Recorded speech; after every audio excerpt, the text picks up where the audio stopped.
Mind of the Meanie is now an exclusive brand partner with WWEshop.com. Pick up all your favorite new merchandise from Roman Reigns. Acknowledge me. Cody Rhodes. I have to finish the story. LA Knight. Let me talk to you. And more using our exclusive link in the show notes. Click below and show your support today for your favorite WWE superstar at WWEshop.com. Yeah! You know, Meanie, What's that, Adam? we hear this a lot. Every CBD company tells you that their product is the best. With quality control measures like lab testing and QR codes now becoming the standard, it can start to seem like all CBD brands are the same, but I'm here to tell you something, Meanie. They are not. Knowing what makes certain brands better will help you spend your money more wisely and have more confidence as you incorporate CBD oils, topicals, capsules, or gummies into your own wellness routine. And that's why we're proud to partner with Green Road CBD as an official sponsor of Mind of the Meanie. And Meanie, I know you're a longtime user of Green Road CBD. How has Green Road CBD helped you in your life? Let me tell you, Green Road CBD is a product I've been using for years. And when we started Mind of the Meanie, I always was like, let's get Green Roads as a sponsor because I use them almost daily. Whether it's the gummies, you know, to take care of the aches and pains of 30 years of wrestling, the topical solutions that help my knees, help my back, help my elbows, help my shoulders. Green Road CBD has done everything to help me maintain a pain-free existence from all the years of wear and tear as a professional wrestler. And to me, Meanie, that sounds like the Green Road's difference. And it comes down to a really few important points. They're just part of the reason that they've won industry awards year after year, earned thousands of five-star reviews, and have heard countless stories from customers just like you about the impact that those products have had on your life. So Green Roads is led by a compounding pharmacist with 25 years of experience helping her community getting healthy. For her and the entire company, it's more than just a job, it's a mission. And not all hemp sourcing is equal, Meanie. I'm not sure if you're aware of that. But they select their hemp from high-quality American farms, and also not all lab testing is equal, which is why they use an accredited independent lab to conduct full panel tests on every single batch. And that's why Green Roads is an original manufacturer, not just a quote-unquote white label brand. So right now, you can go to greenroads.com, Meanie, and save 25% off of your entire purchase. Wow. 25% off of everything, Meanie. That's huge. And all you have to do is go to their website right now, greenroads.com, and use promo code MEANIE at checkout. It's 25% off your entire purchase by using promo code MEANIE at greenroads.com. Own the day with Green Road CBD, and we thank them for sponsoring the program.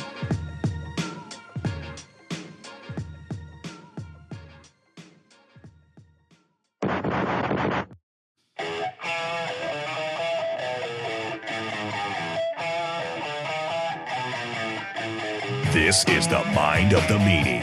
Here are your hosts, the Blue Meanie and Adam Barnard.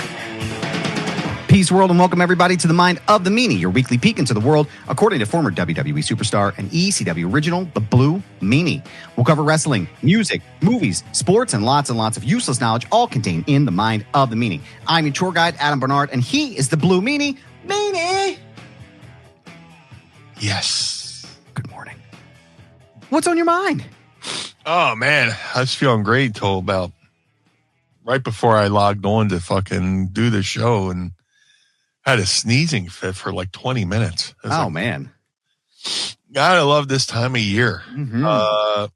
Fucking change of season, pollen's in the air, and my eyes are glued shut. And,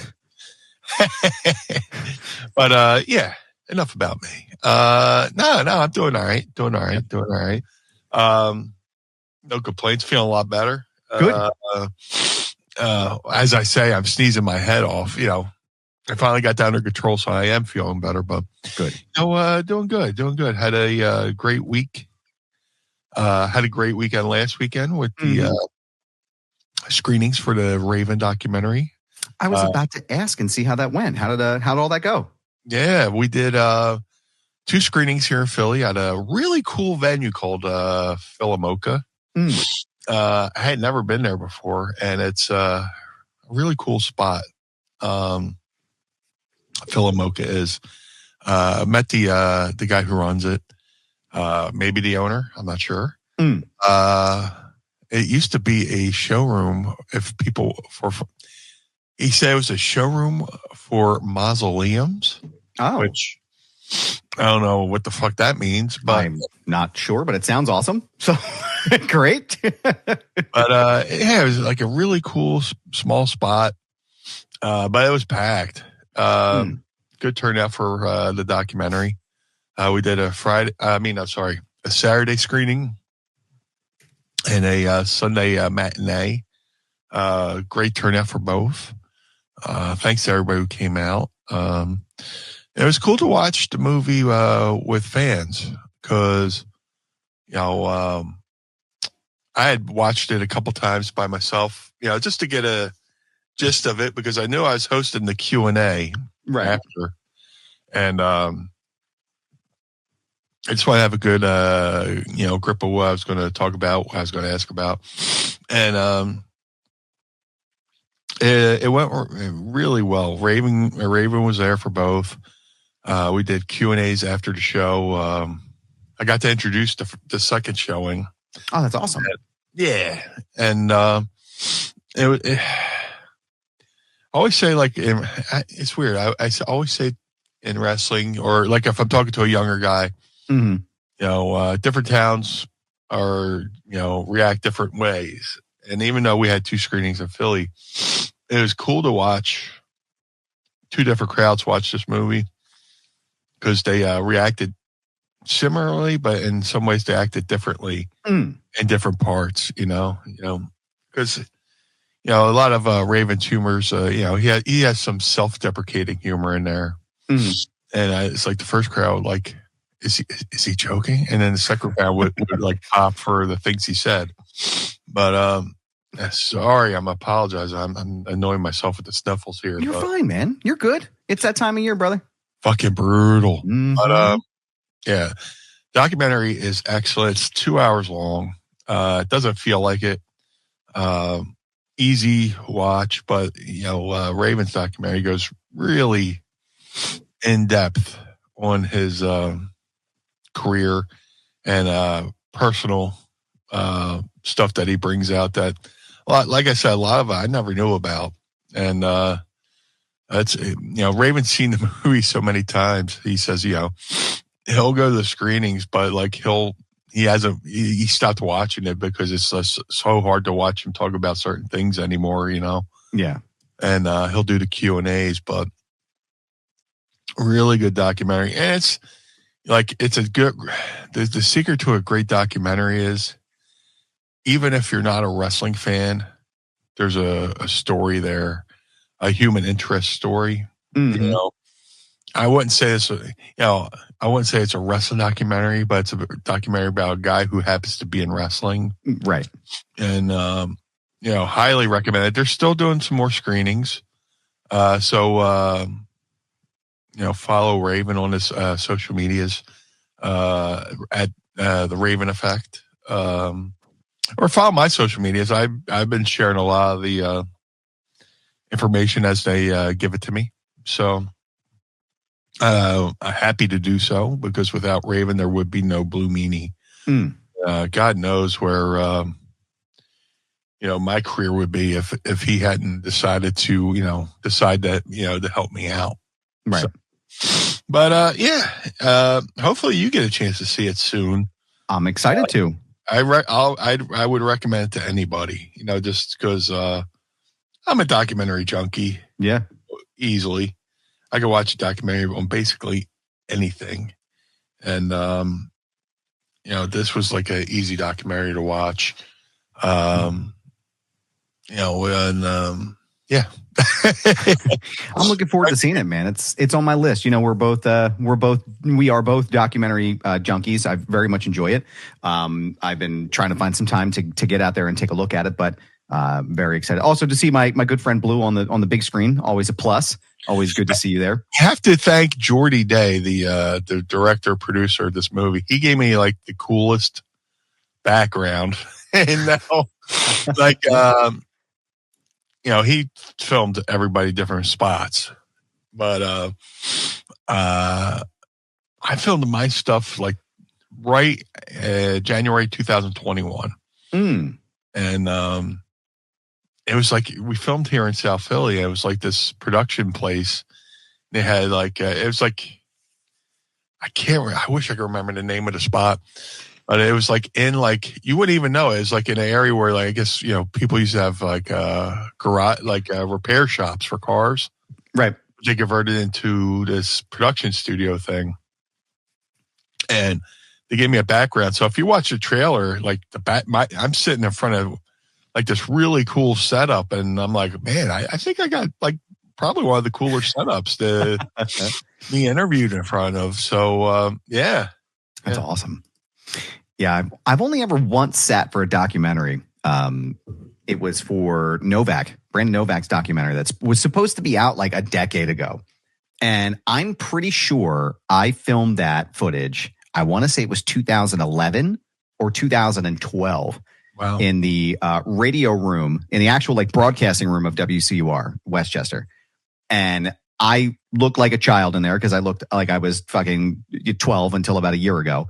And it's just so funny to think about that stuff just sitting in the archive, just waiting to be released. You know what I mean? It's just like, I'm not sure I'm going to be able to deal with myself looking at myself from the past on screen like that. Like 2021, that's a good discrepancy. You know what I mean? Like that's a good timeline. You're still like kind of the same.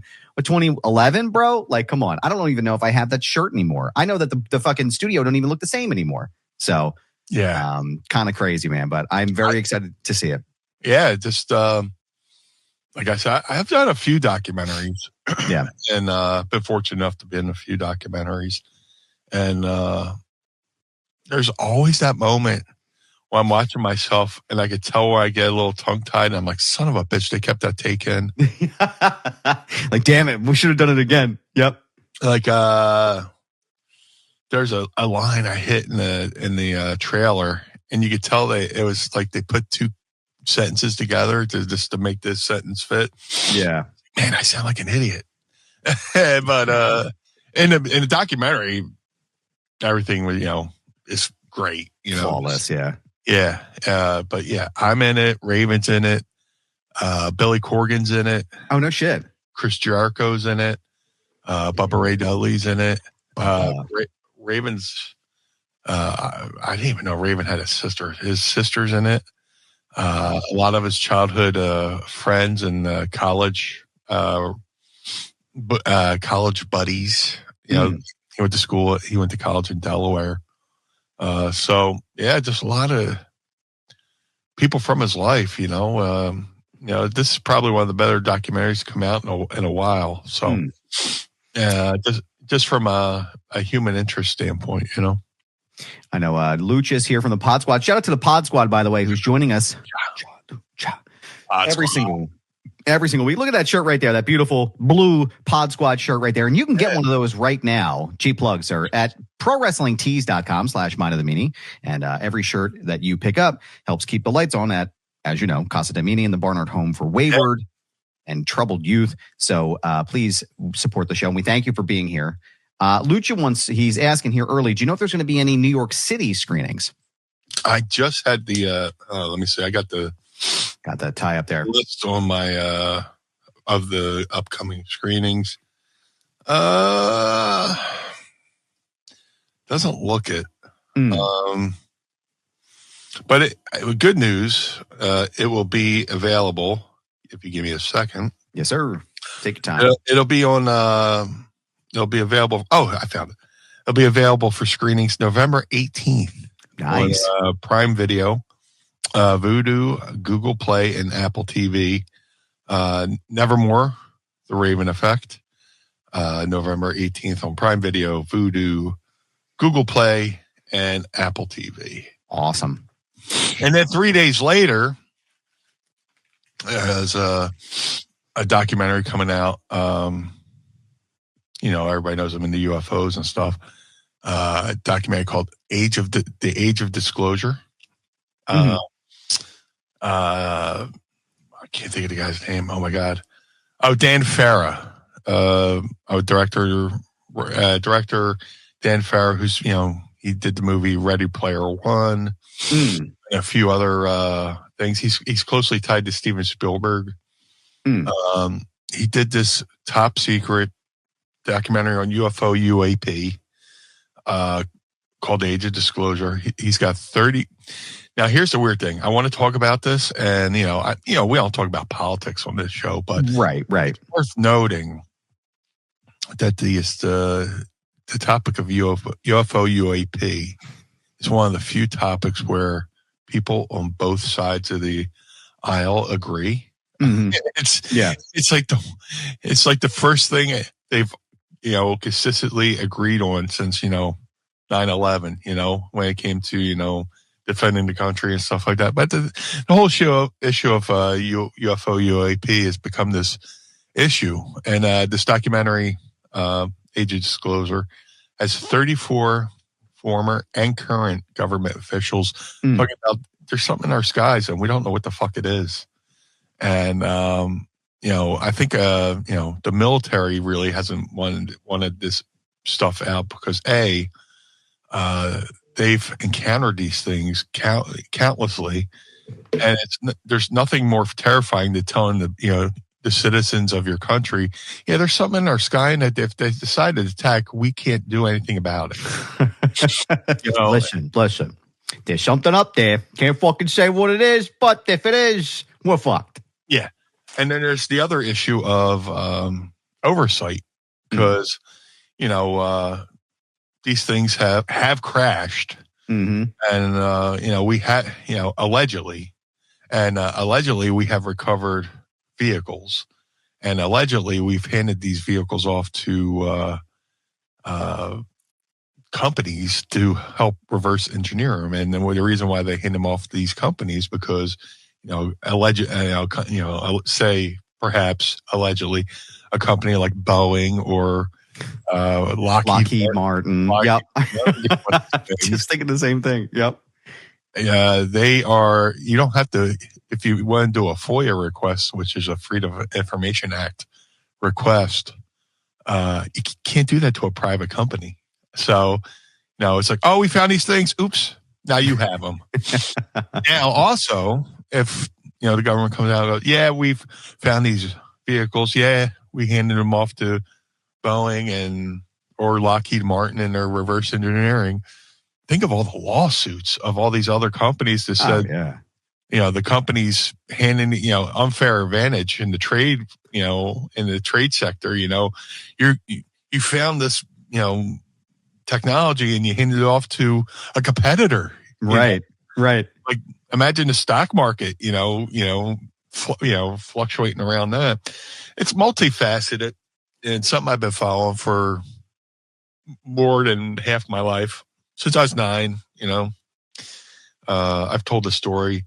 I'm pretty sure I saw a UFO in August of 1982 in Margate, New Jersey, and ever since then I've been fascinated. But it's just been ramping up recently, and people are like, "Oh, this is just a distraction." I'm like, well, if this is a distraction, this is the worst distraction in the fucking world, because for real, it feels like I'm the only person talking about this stuff. Seriously, I try to be rational about it. If there's stuff out there, it's hard to follow now in this day of AI. Yeah. Oh God. Okay. What's supposed to be real? What's supposed to be but also you got, the professional quote unquote debunkers out there who everything's a balloon, everything's bird shit on a lens. Bird shit. Yeah, there's one. It's just bird shit on a lens. But when you zoom out, the size of the object changes, which means it's not on the fucking lens. And it's not bird shit, right? It's not bird shit. But yeah, dude, this has been my obsession. This documentary, they announced this documentary a while ago. They released a trailer a while ago. And it's like, why did you release it and not have it ready to go? But Amazon Prime got the rights to it to stream it. And the news came out yesterday as like Christmas morning, and the updated trailer is even better, but it's crazy. Dan Farr is a big deal as far as movies goes, and this movie's getting a lot of buzz, and it's just going to be a limited limited theater run in hopes that, and just like the Raven documentary, they're doing limited. You have to do a limited theater run in order to be eligible for awards. Okay. Like I don't know if Ravens will ever be up for an Oscar, but the company's based out of Canada, so maybe some Canadian Film Awards. So Age of Disclosure is doing a limited run in the theater, which I hope there's one near me. Yeah. Oddly enough, I think there might be one in New York. So I might have to make it. I definitely want to see it in the theater, but to make it eligible for awards or stuff like that. So I like the reviews are awesome. I can't wait to see it. And that's my life. UFOs and Philly sports and wrestling and comedy and Well, I was going to say, if you end up and allergies. Yep. If you end up in an Academy Award winning documentary, we're going to have to adjust the intro. Former WWE or former WWE superstar, ECW original, and co-star of the Academy Award winning documentary Nevermore. Like that has to be like it's gonna be a tongue twister for a little bit, but we're fucking putting it in, and I'm never letting anybody forget it. Well, Academy Award winning star of documentary Nevermore, the Blue Meanie. Like that will be life. Technically, I was technically I was in an Oscar nominated film in The Wrestler. So I mean it didn't win. But still, okay, so let's game this out real fast. Well, okay. It might have won a Golden Globe. Hold on, I'm going to pull it up right now. I might be a Golden Globe award winner. Yeah. Holy shit. Dude, I'm in the credits. So Dude. Hold on, let's see.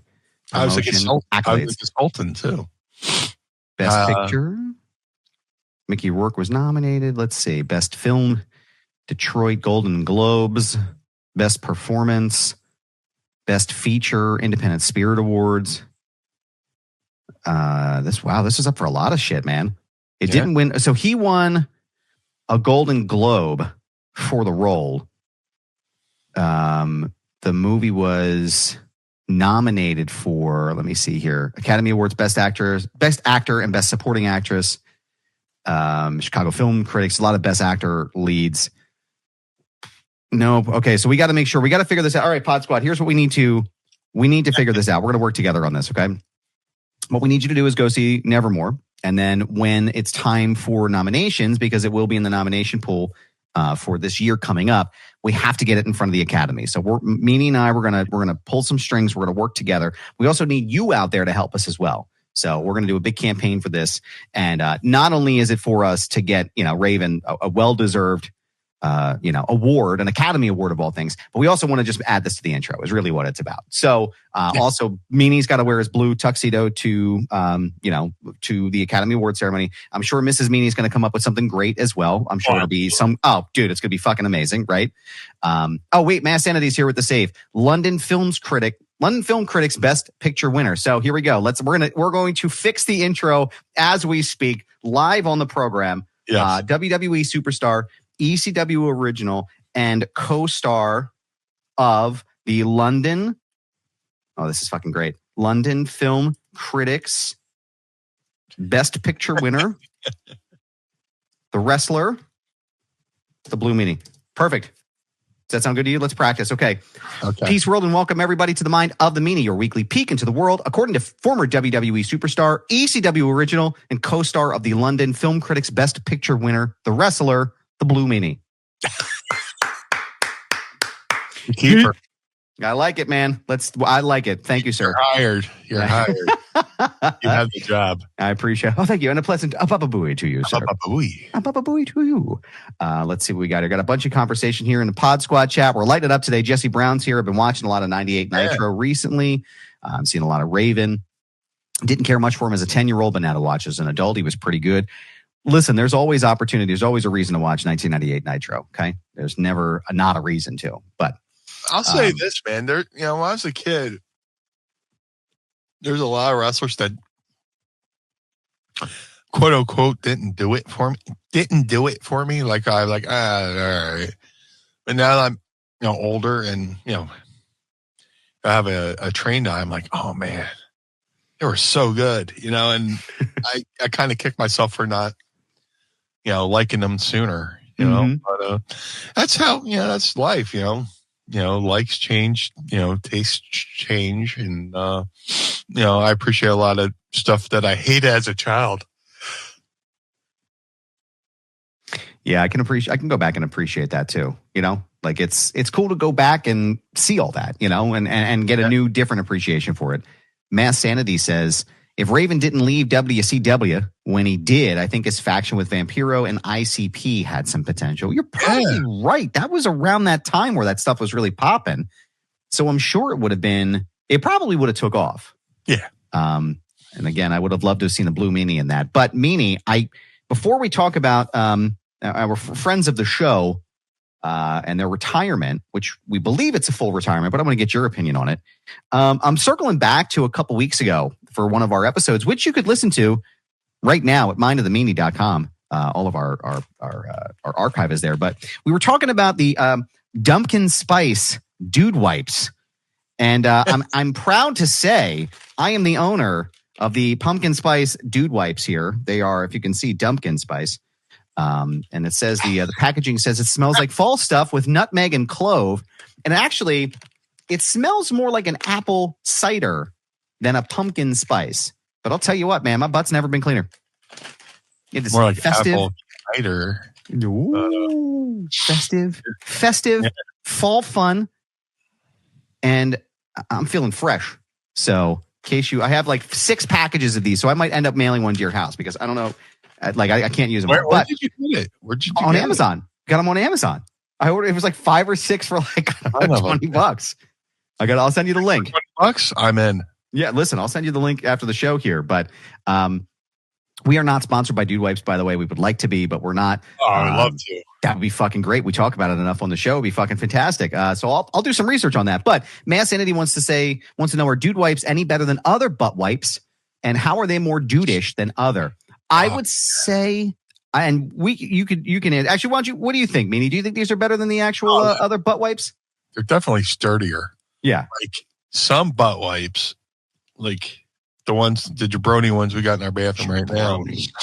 Like they tear. Like as you tear them out, taking them out of the package, you go to take them out, and like you'll rip a hole in it. It's like, dude, I want my finger going through that.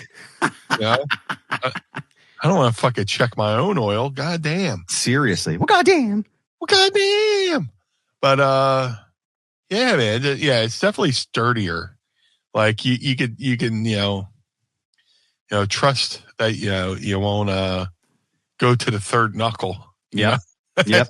Get the old oil check up there though. Yeah. Yep. Thank you. A bubbling crude oil, that is. Oh my God. It's actually, so I just sent you the link. Oh. It's total. It's a 48 count. It's a pack of 6 for $28.31. Oh yeah. Listen, you can't beat that, bro. So we're going to circle back on that one and see if Meanie gets the Dumpkin Spice butt wipes. But yeah, no, I'm going to reach out to them, see if they can sponsor us. Could you imagine fucking boxes of Dude Wipes showing up at our places? It'd be fucking great. Oh my God. Hilarious. There's always that joke of like when you go to a Costco or BJ's or Sam's Club and you walk out with the industrial thing of toilet paper, but like, man, that guy's really got to take a shit. That guy's gotta go, man. Speaking of, you just did that voice. And, yeah. It was good to see you with Bam. Oh, yeah. The video of you interviewing Bam Margera there. Thanks, man. Thank you. It was great to see him. He was, it's really kind of been bouncing all over the internet. That work that I did at New York Comic-Con, rather, for the Sportster. A lot of those videos have been bouncing around, making the rounds. And the one with Bam and Darby Allin did significantly solid traction. Bam's doing great. I talked to him again the other day. I sent him all the videos and stuff like that. And he was happy to see him up. And I think the one thing that sticks out to me about Bam is just that he is in a really good mental place, right? Good. He's coherent. He's clear. He is with it, and I was very happy to see him on a better path, and in a good headspace too. That's the one thing that I was really happy for with that. But he's doing well. He's down in Florida now. He goes down to the Florida for the winter now, apparently. So I was like, hey, you're going to be back up around? He's like, oh, I'm going to Florida for the winter. And I was like, yeah, I'd listen, man, live your life, bro. As long as you're healthy and you're doing well.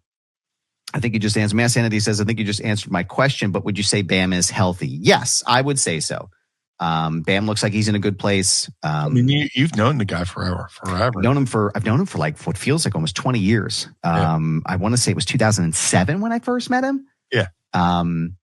Somewhere in that range. And I would say this is like, and we've talked about it on the show before too, but like with Bam, like when Bam was using, or when he was, I say the word using, like not like Novak using, but like when he was not sober, you got two different versions of Bam. Bam was at one point was solid, right? Like great guy, very personable, very approachable, very like always, looked out for everybody, that kind of thing. And then when he was off, he was off. And it just, I'm not going to spread his personal business or anything like that. Just to give you an idea. And there's enough people have talked about this out in public where it's not, this isn't a secret, right? And I'm sure he would even tell you that too. But he struggled for a really, really, really long time. And I think now where he's in a good place, he's, again, he looked healthy, looked like, cleaned up and great and lucid and he was with it and, funny as hell. So, I was glad to see him. I was really happy that I got to spend some time with him, catch up. But one of the things I wanted to mention though was this fucking Jon Moxley thing went crazy. For me about Batman, because like of all things to go fucking viral for, I was trending on Twitter. I'm looking at Twitter, I type in Jon Moxley and it's like, oh, Jon Moxley shit, whatever it is, shits on Batman or whatever. I'm like, is that me? Like I've never trended on Twitter before, and I'm like, what the fuck is this? Of all things, Jon Moxley talking shit on Batman is what's going to go crazy. But if you haven't heard it, he was not happy, not thrilled with Batman and his performance against the Joker, but. No, it's been a wild week, man. It's been a wild week with that stuff and, catching up. And anybody who's watched it, thank you for sharing it and reading it and doing all that. Jesse Brown says he and Hulk Hogan were close friends before his passing. Yes. And that was actually a result of that tweet that he put out when Hulk Hogan tweeted a picture of him and Bam. Right. And it was like, oh, brother, wish I could have spent more time with you before you went, brother. And Bam was like, I'm still alive, but thanks. And then once they started, like, I guess I can't remember exactly how it works, but they have like mutual friends or they were working with the same people and then they became friends and then they became really close before he died. So, oh, wow. I didn't know that. Mm-hmm. Yeah. Bam was at his funeral and all, and they were close. They had worked together for a while, but yes, Jesse, the I'm still alive tweet. Yes. That was a real tweet that really happened. And I remember that was one of the few times I talked to Bam. During that time, I sent it to him. He was like, this is fucking crazy. I can't believe Hulk Hogan's tweeting about me. But it was funny. He could have. He should have used the same photo and done a fucking rest in peace to Hulk just to like turn it around, Hey, bro, and just copy and paste word for word. Just sorry about your passing, brother. Brother. I'm sure Hogan would have appreciated that because I know that they, from what I had heard from the grapevine, I know that they had heard that Hogan had a good laugh about it. He was a good sport about it. But remember when WrestleMania and he called the Superdome the Silver Dome? Silver Dome, yeah. And then Austin bust his balls about it right there in the ring. He's like the Superdome, It's great. It's good stuff, man. One final question before we get into our favorite segment of the show. Really, I want to know if you had a chance to watch the Dudley Boyz match at Bound for Glory, and maybe this is so the Dudleys seem to be retired now, right?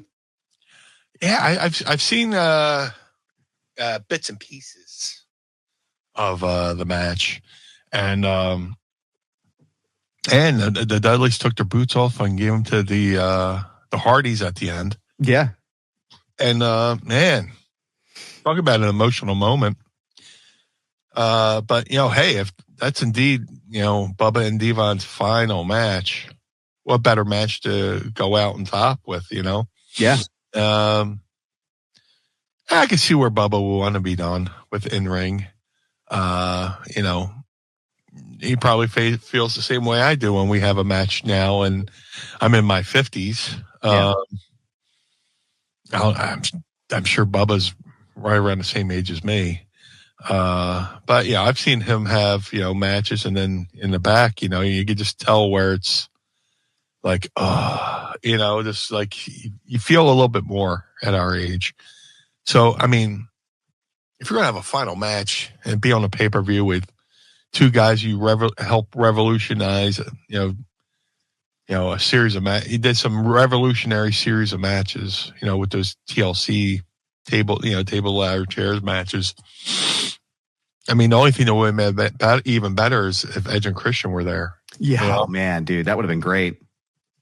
But just if that's their final match, I mean, there's no better way to go out on top, with everything there. So, and by all accounts, Devon did well too, because Devon wasn't doing well for a while. He had had some back issues, but I think he started doing some DDP yoga. I don't know that for sure, but that's what you hear through the grapevine. And there you could tell there's a lot of mutual respect between those two teams. For sure. Sure. Yeah. I couldn't be happier for him. I'm excited to go back and take a look at it. I didn't have a chance to watch it, but I also want to shout out Devon's podcast as well, where we're talking about it. Devon and the Duke, with friend of the show, Duke Loves Wrestling. They have a show every week. So go ahead and check it out, because Devon's probably going to speak about it today, but very excited to go back and take a look at it. And I think my question was more along the lines of like, and not necessarily you, but like just something that I was thinking about. It's like, well, okay, well, if Bubba Ray Dudley is retired, does that mean Bully Ray is retired? You know what I'm saying? Because he's got those two different personalities. Yeah. And that's what I was wondering. I'm like, well, is he going to still continue to do it? But to your point, like and Mass Entity says it here too, he's 54. Like, does he want to keep doing this? Right. That's a lot of stress to put on your body. Yeah. So, but I've heard nothing but wonderful things about it, and I'm very excited to go take a look at it. But Meanie, I was thinking, sitting here reflecting as we were talking. That's dangerous. It is, yeah, because sometimes I hurt myself, and I thought maybe I should ask a question. Would you mind if I asked a quick, maybe a 3-second question? Sure. Okay. Are you ready to ask Meanie? Oh, I would love to. It's time to ask Meanie anything. Ask me something. Don't forget to tweet us using the hashtag AskMeanie, and you may hear them on the program. Sir, what you sipping on today? Oh, yeah. I actually remembered. I got myself a Polar Black Cherry that I'm kicking myself because I forgot to put in the fridge, so it's going to be warm as shit, and but extra burpy. Nice. That's the good stuff. Yeah. And I got a sparkling frost. I grabbed the lemonade today instead of the pink grapefruit. Wanted to church it up a little bit, or to switch it up rather, but it's still the cheap shit from Aldi. So we're going to get a crack in here. 3, 2, 1. Yeah. Yeah. Oh, yeah. Smells good. Cheers, beers, and pinkies up, sir. Yes, sir. Oh, yeah. Oh, that helps. Oh, God. Hold on. One more second. Yep. That helped. Ooh. Yeah, man. Air bubble. Hold on. Attaboy. I can't remember what regular air smells like. I had an itch in the back of my throat, and those suds got right to it. And it's like that Scrubbing Bubbles commercial from It does the work, so you don't have to. Yeah. We got 2 quick questions for you today, sir. Matt from Dover, we'll start at the top here. Matt from Dover wants to know, do you think Chris Jericho is coming back to double E? I don't know, man. There's Sure been a lot of hullabaloo. Some hubbub, Yes, if you will, baby. About it. They just announced the Jericho Cruise this week, which I'm proud to say I'm a part of. Cool. Yeah. finally got booked for the Jericho cruise, which I've been wanting to do forever. Had an opportunity to do it before. The BW, potentially the BWO is going to be on a Jericho cruise, but my two teammates have an aversion to boats. Yeah. So fuck me. It's a boat. Just, I would definitely survive the poop cruise, but, I'm sure we would have been fine on that one. Yeah. Yeah. I stayed at the Travelodge. I would have been fine. So they came out with the roster for the Jericho cruise. And they're like, oh, like of AEW guys, huh? It's the first week, it's the first week of announcements, I'm sure they're going to announce more people soon, but there's been I know that because I as soon as I posted the information, people are like, oh well, hey, all the Columbos out there, looking for clues. Is he going? Do I think he's going back? I have no clue. But I will say, I forget who it was. I know Charlotte and one other person did the Walls of Jericho. Yeah.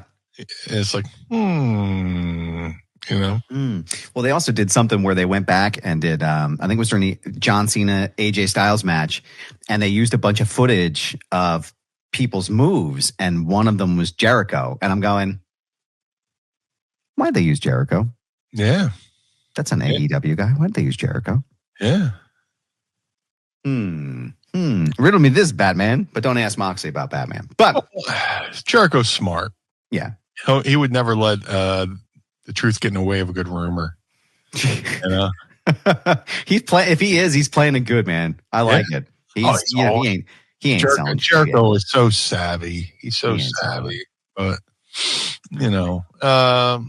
Jericho's the best. I love him.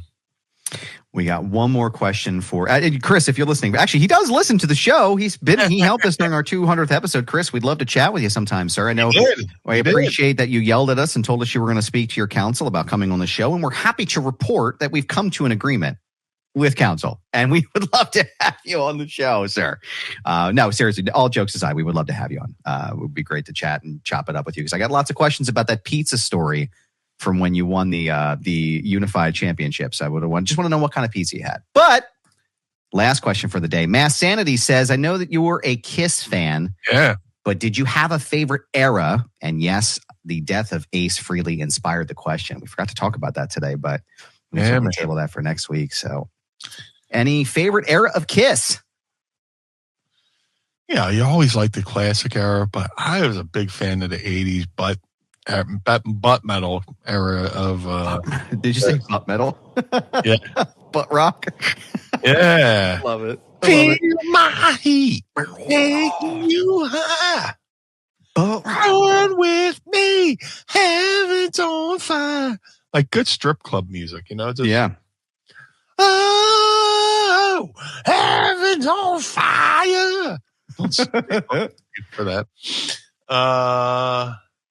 Yeah, probably the 80s. I really enjoyed the 80s hair metal. The fucking reinvention, because,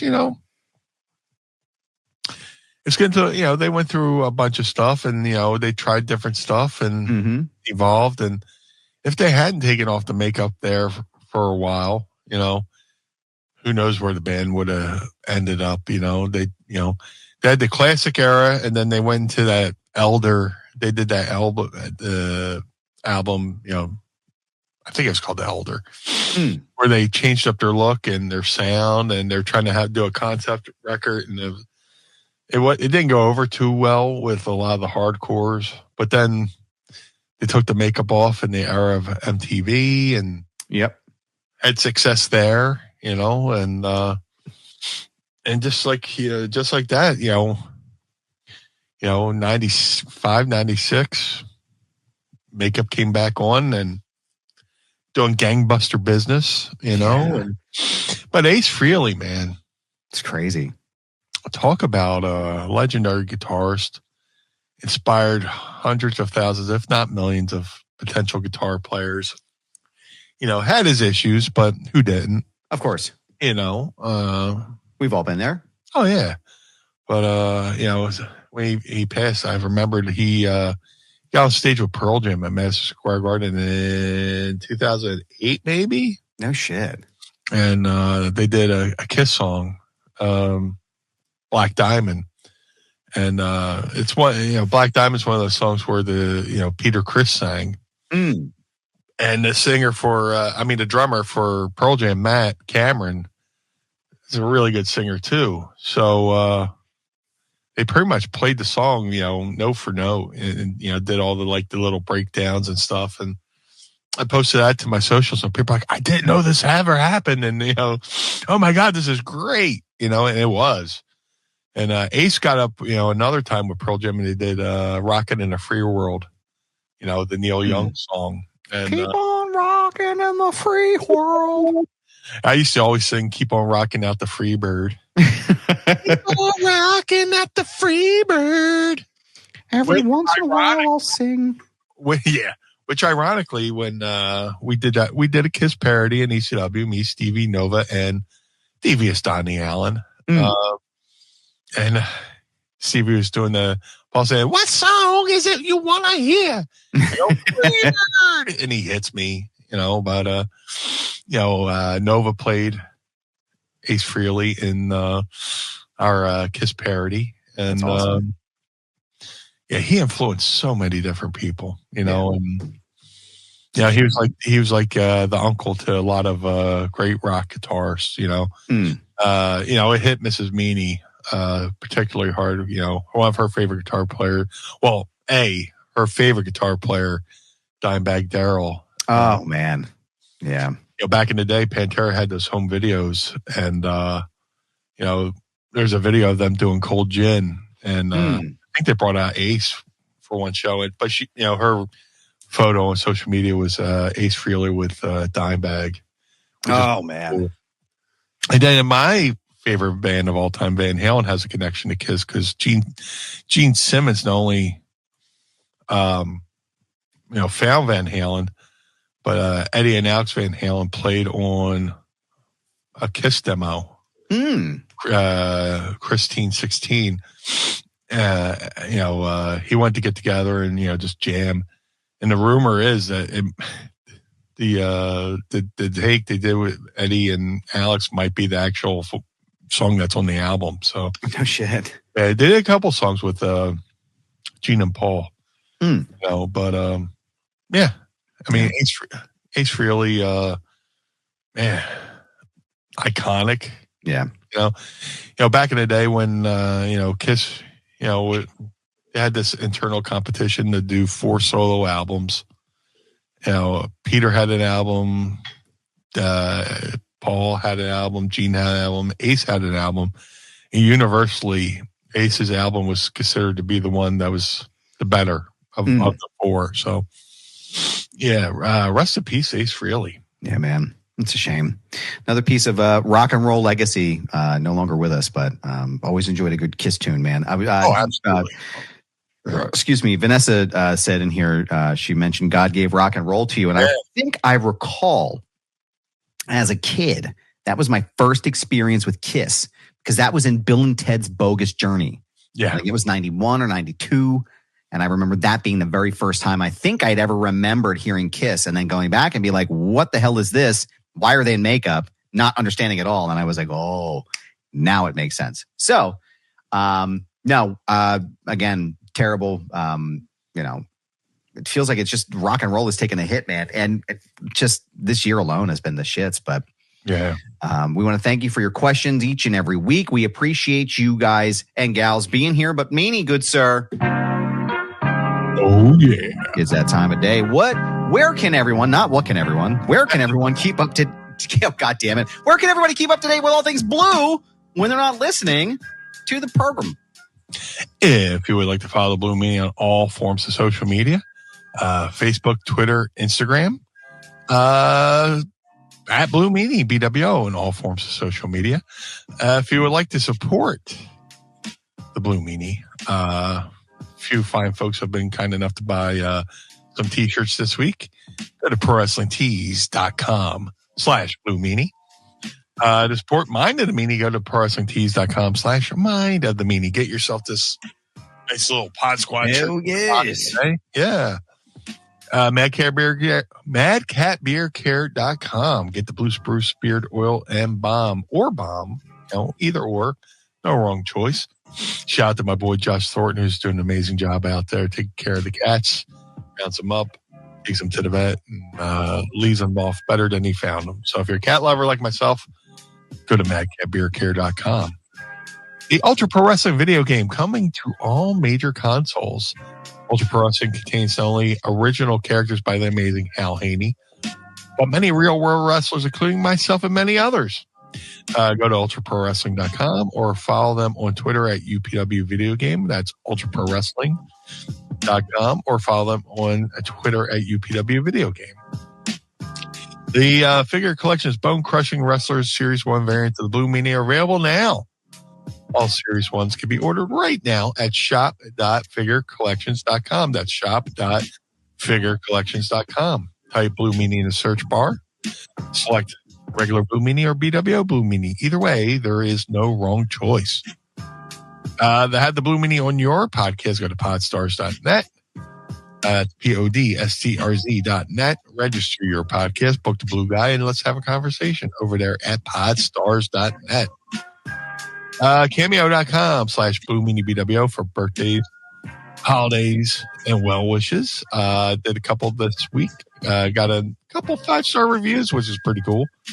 But let's make somebody's day. The ultimate reminder when it comes to cameo.com/Blue Meanie BWO. Book through the site, not through the app. That's right. The app takes too much of your hard-earned money. So let's make somebody's day a little bit brighter over there at cameo.com/Blue Meanie BWO. But most importantly, Mr. Barnard, where can we find you, sir? Well, thank you, sir. I appreciate that. You can find me on Instagram, Twitter, and Threads at This Is Goober. Yes, it's my handle. No, I'm not changing it. It's a brand, pal. So you can find me there. And also check out my work over at The Sportster, thesportster.com. I have all my conversations from New York City Comic-Con are there, including Jon Moxley, Bam Margera, Darby Allin, Orange Cassidy, and more. My interview with the star of Tulsa King, Mike Cashflow Walden, will be coming this week. Very excited to get that one out as well. Great guy. Great conversation and great show, too. If you haven't seen Tulsa King on Paramount Plus, go and check it out. It's very, very good. A very exciting show. ProWrestlingTees.com/Mind of the Meanie. Pick up a shirt and keep the lights on at Casa de Meanie and the Barnard Home for Wayward and Troubled Youth. Don't forget to go to Patreon.com/Mind of the Meanie. Tiers start at just $10 and go to YouTube.com/@Mind of the Meanie and watch our entire archive or listen to it if you'd like to, going all the way back into the year of our Lord Jesus Christ, 2021. If you want to catch me in public, I will be with my brother David from Quakertown. I will be with him in Montclair, New Jersey at the Wellmont Theater, checking out Static X and Mudvayne at their show on Friday night. So come and see me and say hi and give me a 2 sweet or a blue sweet, if you will. So we appreciate you and thank you for listening. Don't forget to follow us on all forms of social media, which you can find down here. We are everywhere at Mind of the Meanie, and we appreciate you. Blue Guy, we appreciate your time, sir, each and every week. We will see you same bat time, same bat channel for the Blue Meanie. I am Adam Barnard. Join us again each and every week as we take a trip through the mind. Blue World Order. The Meanie. Peace.